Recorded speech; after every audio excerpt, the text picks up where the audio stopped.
everyone, and welcome to the Work-Life Equation, a Bright Horizons podcast. The only podcast featuring candid conversations, stories, and strategies from corporate leaders, public figures, and everyday people who are putting the pieces together to make life work. I am one of your hosts, Christine Michelle Carter. And I'm Priya Krishnan from Bright Horizons. Priya, how have you been this week? I've been great. Today is a dreary day in Boston, but it's, you have good days and you have bad days. It's called New England for a reason. Oh my goodness. It is so sunny here in Baltimore. I could not be happier. Personally, I am happy. Medically, my body is very sick of having allergies as this weather just keeps flip-flopping. I think we went from winter to just to summer here. Yeah, I think that's happening here too. I haven't had allergies all my life, but they say it's a 7-year cycle. So maybe I'm going to develop them because I can see the sniffles coming by as well. Well, I got to tell you, I am very excited for today's guest. I feel like she has shaped an entire generation of young girls through her work during her time at 17. But now she continues to be a champion for those same women in the new chapter of their lives into adulthood. So I'm a fan. I've been a fan for years. I'm just thrilled to know her. And I think our listeners will get a lot out of what she has to say. But I think we will as well. Absolutely. Absolutely. But before we get into talking with her, this week's Here We Go conversation. So other people call them dinner table conversations, but who really has time to eat dinner at a table with their kids anymore when 4 out of 5 meals are eaten in the car? And my here we go moment, or my dinner table, if you will, conversation with my kids was really with my daughter, Maya, and motherhood. And even though she's 11 years old, she's pretty staunchly against the idea of being a mother. And I think it has to do in part with how she sees me advocating for working mothers and the challenges they're facing. But I also think it just has to do with it being of no interest to her, which is disappointing to me. And I think it's very selfish for her to deny me of being a grandmother. But that is probably what I am grappling with this week, which is this younger generation and the idea of wanting to forego motherhood. I mean, as an advocate, I want equality for mothers in the workplace. I never want the younger generation to just forego it altogether because of the struggles that they see. Yeah, I agree. And I think, it's interesting, like my mom didn't work and she chose to stay at home. I worked, but I had all these expectations in terms of I would be just like my mom. I would do everything at home and then I would be the super successful career woman. What I see with younger women these days is that they are self-assured moms in the sense that they want motherhood, but they don't really have the insight into what it could do to their career. So the notion of letting go and the notion of having control taken away is what they struggle with. But my here we go conversation with my kids is the exact opposite. We were talking about, and mine are closer, where I could become a grandmom, and they want to have 3 kids each. So I hope that all comes true, and that my current hope is that I look stunning at their graduations, but hopefully they'll have the kids and I'll be there with them. How about it? Maybe my thing is that Maya is depriving me of having the gray-haired Bob and giving a Diane Keaton and something's gotta give moment, a Nancy Myers moment where I'm on the beach with my grandkids. And how selfish of her. I must say that she would forego raising kids 24 hours a day so that I can have the 2 hours a weekend of being Nancy Myers, Diane Keaton. It kills me.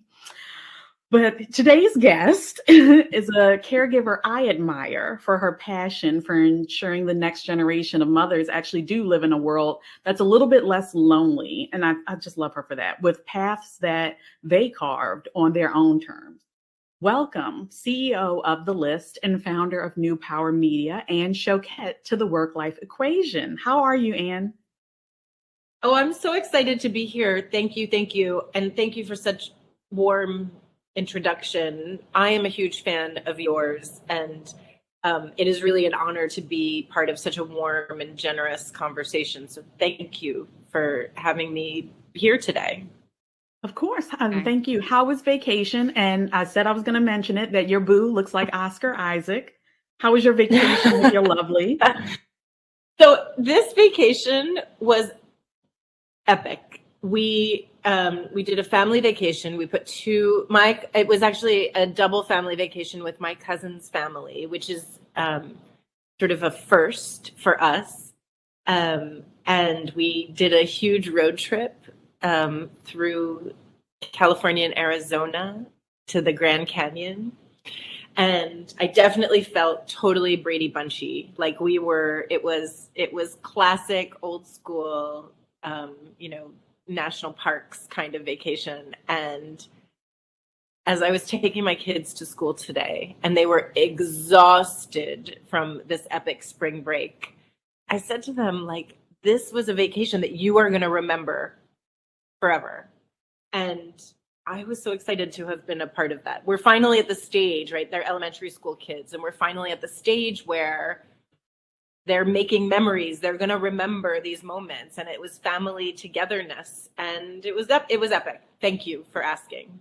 I love your dedication in this conversation of thinking about the next generation and the ways in which we can really set up the next generation for success. My daughter is and my son are sort of too young for me to really like dig into that.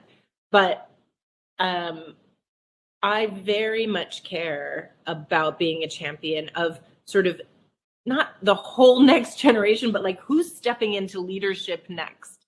How do we help the women that are just coming up the ladder to rise higher and to feel more supported? And I appreciate so much, Christine, that you're starting with your young ones now. Speaking of younger selves, you're currently a regular contributor on Good Morning America. Would the Anne who was just graduating out of NYU have expected that? And if not, what led you to this? When I got out of college, I thought I was going to write like the next great American novel. And then I looked around and I realized, well, that will be really lonely. I would sit in a room all day and write, even though that's really not how it happens, but that's what I imagined would happen. And also I looked around and I was like, gosh, awfully expensive to live here in New York City.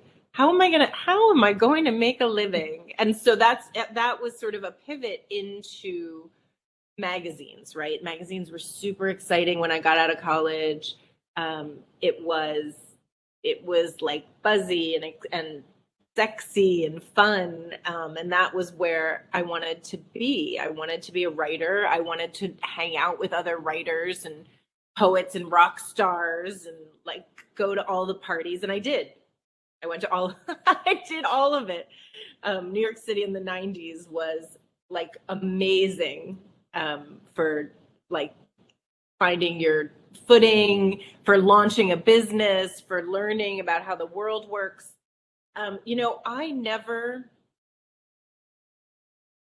This is going to sound weird. I never had a 5-year plan. I never imagined I would be editor-in-chief of a magazine. I never really imagined that I would write. I mean, I wanted to be a novelist, but I never imagined that I would write a life guidebook for an entire generation of women. And I didn't have a plan to become an entrepreneur, which is where I'm sitting now as the founder of New Power Media and CEO of the Li.st, which I acquired a couple of years ago. And what I did was keep my eyes open for opportunities and possibilities. When it was sexy, crazy, fun to be in the magazine business, I was in the magazine business. When everybody in New York City was launching a website, I launched a website. My website made it into the New York Times when I was 25 years old. When the bottom fell out of the magazine business, I reinvented my career. I don't think I reinvented myself because the core of my message has always been there, but I reinvented my career as an author and an entrepreneur. And after 2 years of traveling the country, talking to millennial women about how to build a big life on their own terms, I wanted to put my money where my mouth was, right? I wanted to put more muscle behind it. I wanted to stop talking about it and start doing it. And that's when I founded New Power Media. Because of the conversations I had with The Big Life, because of the conversations I was having with New Power Media, I had the amazing opportunity to contribute to Good Morning America. I worked with their web team to sort of build the nuts and bolts behind the scenes of what their strategy. And then I was on air talking about millennials and Me Too and creating opportunity and possibility in the world. And I mean, it's a tremendous privilege. And that all of those opportunities, I was saying to you, like all of those, none of them were the journey. None of them were the destination. They were all the journey. And even where I am now, the Li.st is a community of high impact leaders in media, technology, entrepreneurship. But what separates us from all other communities is that we are devoted to helping each other achieve and succeed. That we want to share intel and opportunities and experience and also support. Because one of the things that I say very often, you know this to be true, is that the world is not made for ambitious women. Ambitious in your life, ambitious in your career. Folks popping up over my shoulder here, you can see in the next room. But the world is not made for us. You have to build your own systems of support. So, I mean, you were very proactive. You lived in the power of the pivot when industries were failing, when companies were failing, you pivoted and thrived. Is that something that you feel like women have to do in corporate America because society won't help them pivot on their own? They have to be proactive and pivot for their own career? Or am I just totally off base? Is this something that women and men have to do? The system isn't set up for women to rise with the support that they need to live to their greatest potential. And I mean, I'm not telling you anything you don't already know, the ways in which women feel unsupported when they have children, as they get more senior. We just did this really stunning research on the Li.st in partnership with Berlin Cameron and Benenson Strategy Group about loneliness. And we are facing an epidemic of loneliness in this country. What I wanted to understand was, how is that loneliness impacting women's lives and careers? And it turns out 53% of women say they are lonely because of their job. And it gets worse as they get more senior. And it makes sense. You're not only lonely, but you're literally alone, right? You can look around and say, like, where are my people? And that right. The traditional systems of support that have helped men rise through the ranks aren't necessarily the systems of support that women need. And this is not to say that men are not lonely, because they are. Everybody's lonely. This is not. We have a national mental health crisis. Exactly. Everybody is lonely. Everybody's lonely, but the ways in which it affects women, that it undermines their opportunities to rise, that it puts pressure on the relationships, their personal relationships that should be supportive of them, and that a lot of younger women are kind of opting out, saying, like, I don't want to be lonely. This doesn't look great for me, right? I don't see myself in this position. And so what is so important for us to do is to shore up the support that we need inside work and outside work. And you know, you asked me about women rising and the system being set up for them, and it doesn't have to work against them. I think that we're beginning to see ways for women to feel supported, to feel like they can bring their whole selves to work. You know, Christine, I just want to give you credit. You and I had a conversation during the pandemic, and we were talking about a dual crisis, a crisis after George Floyd in companies and people feeling wounded and unsure, and how were we going to navigate that moment in our country, and also isolation, loneliness, panic around the pandemic. And you said something to me which I will never forget. which is that rather than see this as a moment to get smaller, it was an opportunity to step into your fullness, right? To say what you need from work, and from the people around you. And I'm so grateful for you for saying that and for living that and for championing other folks for stepping into their fullness. But I see where we are now. Our crises might feel less urgent, but the challenges are still there. We still feel isolated and alone and unseen and unheard. And so how do we see this as an opportunity to be heard and to build support rather than feel smaller? And I think, the employers through this period actually have realized, because one of the things COVID did was it allowed us to look into each other's rooms, see our children, So I do feel like, the positive of all of this is it served as a little bit, is it fast enough? Is it going to be quick enough? Will we make up for the time where several million women left the workforce? Perhaps not, but it'll happen significantly sooner than, it happened in the last 35 years. So I feel, people are taking notice and wanting to make the change. And thanks to the work you do, women are stepping up and stepping into their fullness, as Christine said, right? And asking for what is right for them and what makes things work for them. And that confidence is really, it's encouraging, because it means that people are asking and employers are willing to give. So hopefully I have hope for the fact that things will move forward, and people can continue working and thriving at work, right? I know you're a mom to two beautiful children who are 10 and 8, but did life change for you as you had your children? And how did career change for you? And what advice would you give to young women who are having children when you look back upon that time? You just asked a doozy of a question. I know. So, man, oh man, that's the hardest question. Yes and no and holy macaroni is the answer to that question. I was so ambitious in building my career through my 20s and my 30s. And I was not even focused on how do I build my family. And all of a sudden, I didn't even meet my partner until I was 35, which in New York City is no big deal, but everywhere else in the country, right. People are like, that's 35.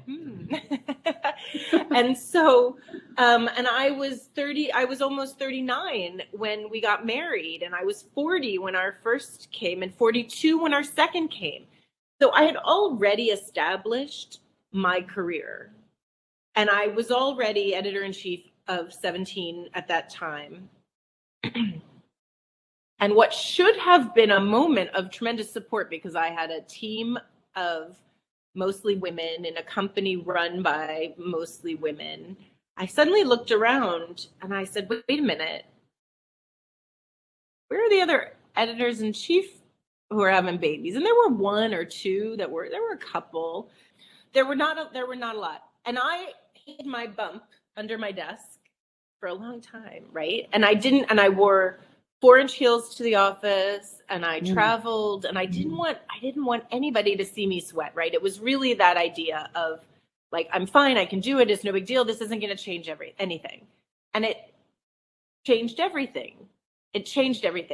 But particularly the ways that some of the softer power got moved around, right? For me, it had to be less about going to every event, going to every cocktail party and traveling, right? It had to be. If you give me a choice between going to some cocktail party or being home with my kids, I actually really want to be on the couch with the kids. But I actually think that we had to change the way we make those business connections, right? Sustain our careers, that it's less about going to every party and more about who are the people. I have my phone here, who's in your group chat, who's in your WhatsApp group, who's in your community, your digital community that you can ping at 6 o'clock in the morning or 8 o'clock at night when you get a minute and need some support. And so the ways in which we support ourselves and each other had to change. You know, it's funny. Indra Nooyi was on the podcast and she said the same thing. I'm not on the golf course. I don't know how to play golf. I am a mother, and that is the role that I hold. And that is the one that cannot be replaced. Anybody can be the CEO of Pepsi, or could have been. The role of mother is what can't be replaced. And I think that when it comes to being a working mom and the soft power, as you mentioned, of going to every event and schmoozing there, what I think is a skill that we don't always tap into is the beforehand. So like the best salespeople don't go to a networking event and get to networking. They look at the list of folks who are attending way in advance and get to networking. And I think that that's a skill that we can do. We don't necessarily have to be in the room. We can build those relationships beforehand. And you just mentioned that you gave birth after that, and was pregnant through some of that. So talk to me about that. I don't want to skate over that. You were pregnant, but yet it was a high career moment for you, and yet it was one of the lonely moments. It's absolutely true that every time you rise to a new level in your career, you're leaving behind, in a lot of ways, the support systems that you have built that have gotten you to that moment. And I felt that when I became editor-in-chief of 17. At the time, I was the youngest editor-in-chief. I was single. I had a new team, an entirely new team to lead. And it was cutthroat competitive, right? Like nobody was saying like, hey, Anne, come on, we'll show you the ropes. And so I really had to figure out how to build up my own support system, emotional support system outside of the office, and my support system within the office. Again, having children and looking around and realizing that being a pregnant editor-in-chief was a rarity, was another moment that I needed to figure it out on my own. Who's my support team? One of the other big leaps in my career was to become an entrepreneur. And man, is that lonely. But that taught me, I had worked with this amazing coach who said to me, I was having this like frazzled moment. I can't do it. It's impossible. Who's going to help me? And she said, all right, listen, stop thinking about all the ways in which you're lacking. Who's in your boat? Who's helping you? And that was a real shift for me, to imagine, instead of looking for all the ways that I'm not supported, to find the ways that I was supported. Who's helping me? Who can I rely on? Who can I turn to? Who do I trust? Who trusts me? And that shift towards abundance, towards the hidden sources of connection in your world, was game changing for me. To see that maybe it looks different than it did before. And maybe it's not one-stop shopping, right? You don't have just one person who's gonna be your rock, but that all the people whose boats are riding alongside yours, and that you can talk to about about what's coming up and the storm conditions ahead, all of that really matters. There are people. This is the advice I want to give to anyone who is feeling lonely and is feeling disconnected and feeling isolated. There are people who have your back. Lean into those relationships, deepen those relationships, show up for them, check in with them. It doesn't have to be some kind of a formal to-do. It can simply be a text. Hey, I want your opinion. I've been thinking of you. It can be a get together. It just needs to be like, how can you deepen those relationships for the people who have your back already? Hidden sources of support. No, it's interesting you say that. It's those people you actually take for granted, right? Like my sister's my pillar and strength. And I know at any stage, if people ask for 4 a.m. friends, she would be my 4 a.m. friend. But I rarely call her. And so this whole notion, and so that's going to be my takeaway, is I'm going to call her and say, I love you to bits. And thank you for being my support system. One of the things you did, which I really admired, Anne, was you put together Project 24. And I'm a personal believer that, there's so much potential, and human potential is the most underserved resource on earth. And you talked about women achieving their potential, becoming president. We're sitting in 2023 on the anvil of 2024. How do you think that's gone? And, how has those generation of women sort of come along over the last 10 years? So Project 2024 was a campaign that I ran when I was one of the launch editors at Cosmo Girl magazine. So that feels like a lifetime ago. But 2024 felt like a million years away. It must have been it must have been 2004. It was 20 years ago. 20 years ago. And it was the year in which our youngest reader would have been eligible to be president of the United States. So it was 13-year-old girls, right, reading Cosmo Girl in 2004, and 15-year-old girls, 2004, and imagining what life would be like 20 years later for them.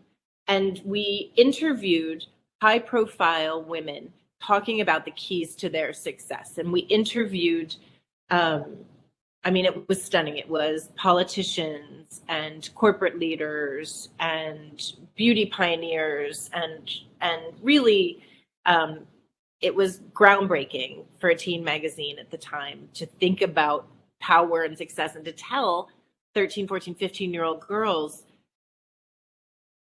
you are possible in this way. You can be powerful. So now those young women are 35 to 40 and they are leading us now. 2024.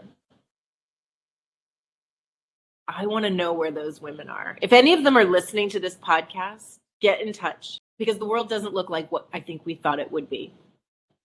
I think we thought, maybe naively, that it would be easier, that the path would be paved, that some of the wins that we had in our independence and freedom and rights would still be wins and not be turned back.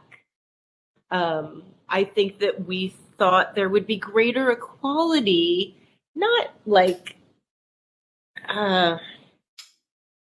in a way that feels so facile and easy, but in a shared responsibility way, that it would be obvious that we should be treated equally.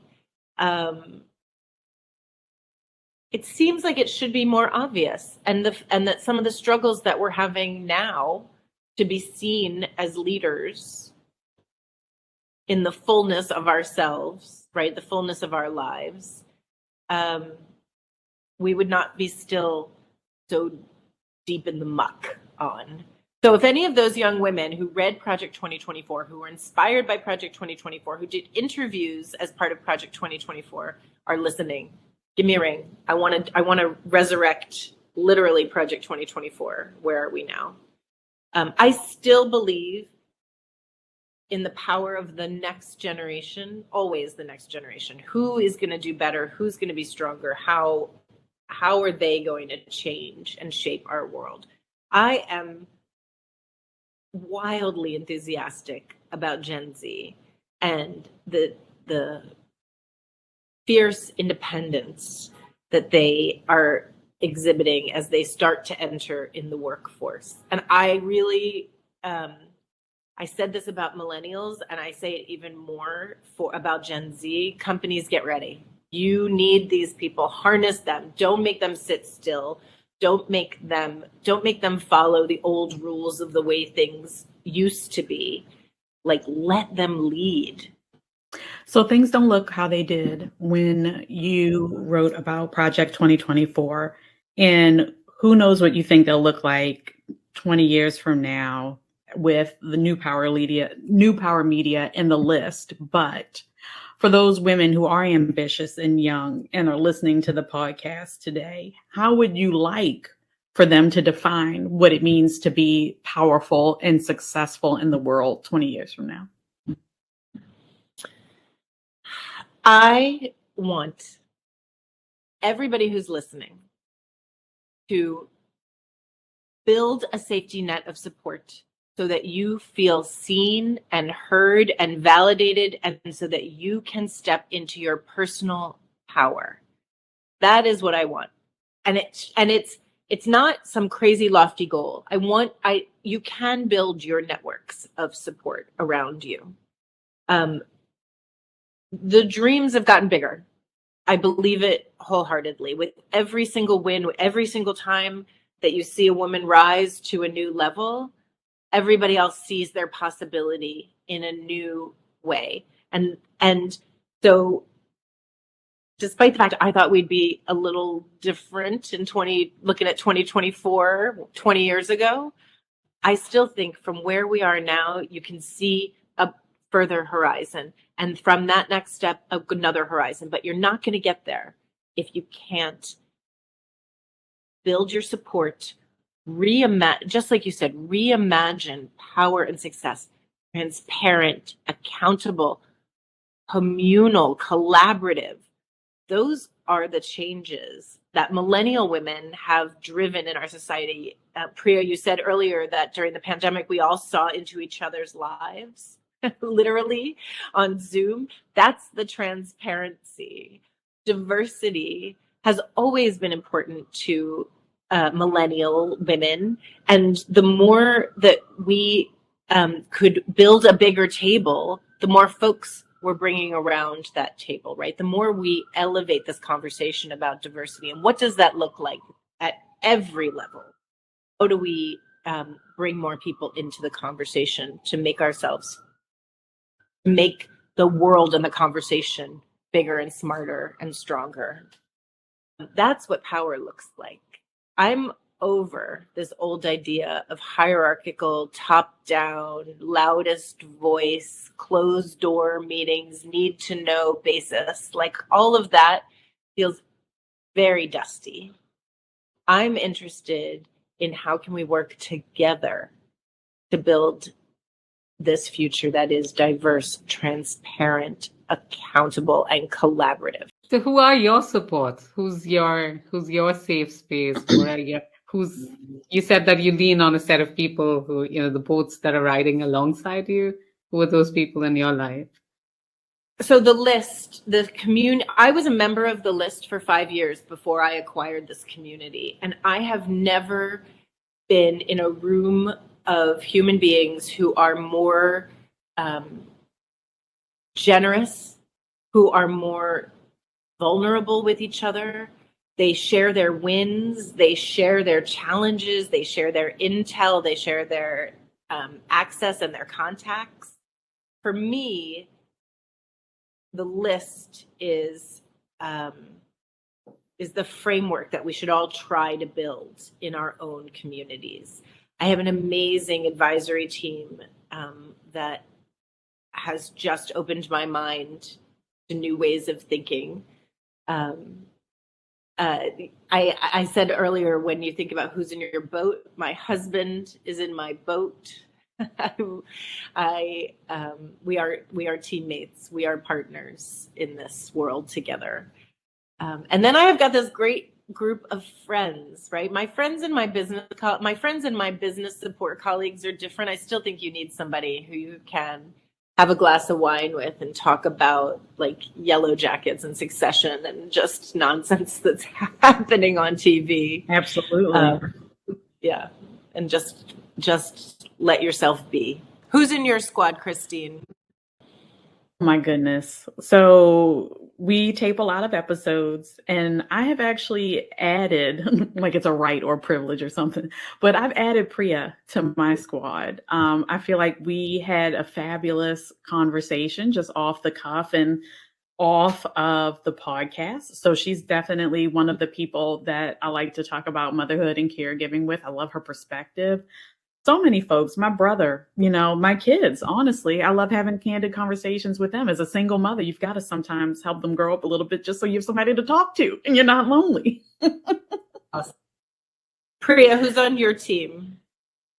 So I count my husband as well. I've been fortunate enough to have a partner in him. I really remember one of the things you said in your interviews where you said he lights up when you talk about your career. And I had that exact same experience. He said, you will be the queen of the world when you're 30. And I just needed someone who said that to me.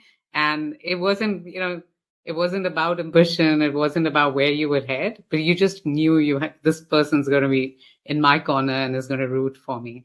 And my recharge are my kids. So it's when I have a really tough day at work, I actually just like spending time with them in the car where they're not looking at you. They're on their devices and just chattering away. Just listening to them gives you a perspective on the world. I actually get a lot of hope from younger people. So mine are 18 and 15, so older than both of yours. But I know they're self-assured and they're going into the world knowing exactly what they want. And it gives me a lot of joy to know that, just like you're saying, you have your money on Gen Z. I have my money on Gen Z as well. Love it. I want to add one more piece to this conversation, which is just a thank you to Christine.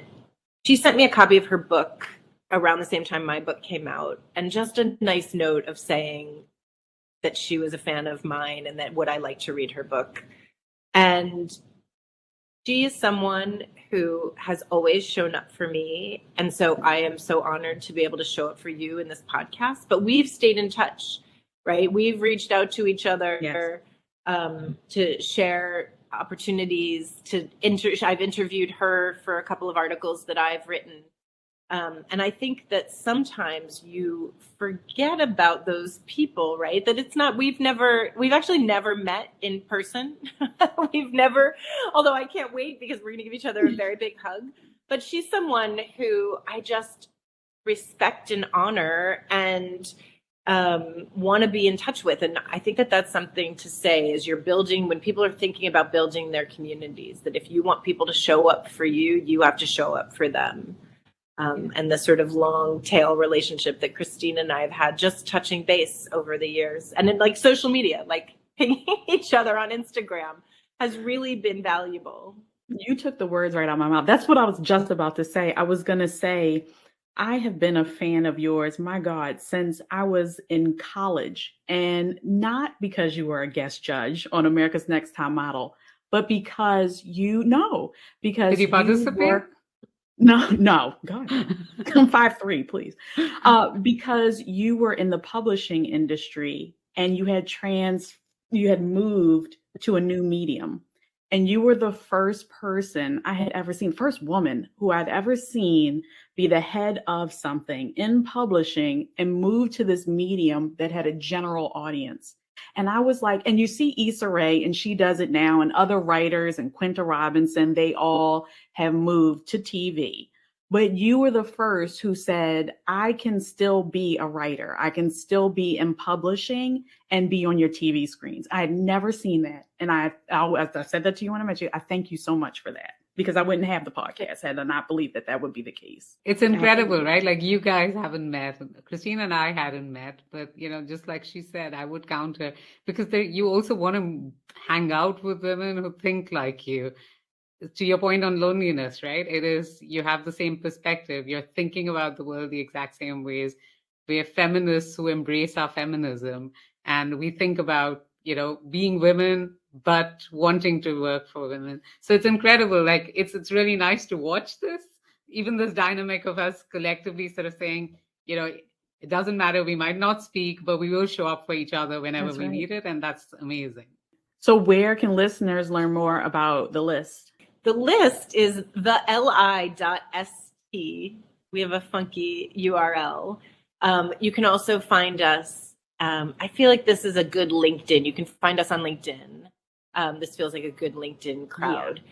And feel free to ping me. I'm at Anne Shoket across all social media. Feel free to reach out to me directly. I would love to hear from folks. I think that we usually give a thought of the week. My thought of the week definitely is that I too am a fan of Generation Z. I feel like Anne walked so that I can run, so that Generation Z can fly, and my daughter Generation Alpha can teleport.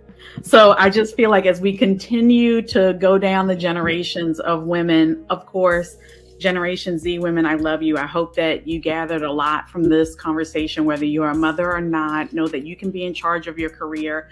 Know that you can set your own definition of what power and success looks like. And I am happy to support you and cheer you on along the way. Priya, what thought do you have this week? I think it is, what you said is so apt, which is generations of women have paved the way for each other.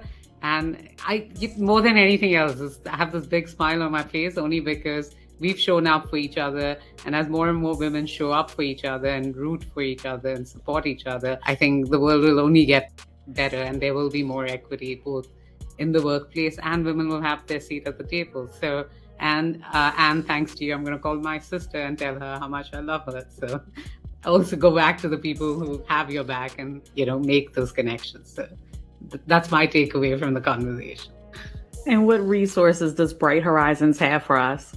Oh, plenty of resources in terms of, you can go to brighthorizons.com and go to brighthorizons.com/resources and search for these things. But, how women become leaders, there's this great article you could read, 5 ways to boost your leadership skills. There's another blog that's in there. And there's this really interesting webinar on how working parents need to succeed and what they need. I think in this isolation, just having some solidarity, that solace in misery, it provides that. So I think it is, there's some great resources for women who are out there trying to say, where's my tribe and where's my circle? Wonderful. And thank you so much for being a part of the podcast. We appreciated you being on and having this kind of candid conversation with you. Thank you. Thank you. So fun. So much fun. Thank you so much. Absolutely. Thank you. Bright Horizons is the world's most trusted education and care company. We partner with employers to provide exceptional early learning, family care, and workforce education that transforms lives and organizations. Because we believe education and care can change the world, one child, one family, one organization at a time. Are you looking for a job? Visit careers.brighthorizons.com, where you can join our talent community and receive the most up-to-date news and events at Bright Horizons. And don't forget to subscribe to Teach, Play, Love, our parenting podcast, where you'll get expert advice from our education team and learn what really matters and what doesn't in your child's earliest years of learning, growth, and development. Follow us on our social media and stay up to date on company news, join live events, and see what's happening at our centers. Join us by following Bright Horizons on LinkedIn and at Bright Horizons on Instagram. Awesome. You've just listened to an episode of The Work-Life Equation with Christine Michelle Carter and Priya Krishnan. Until next time, guys, take care.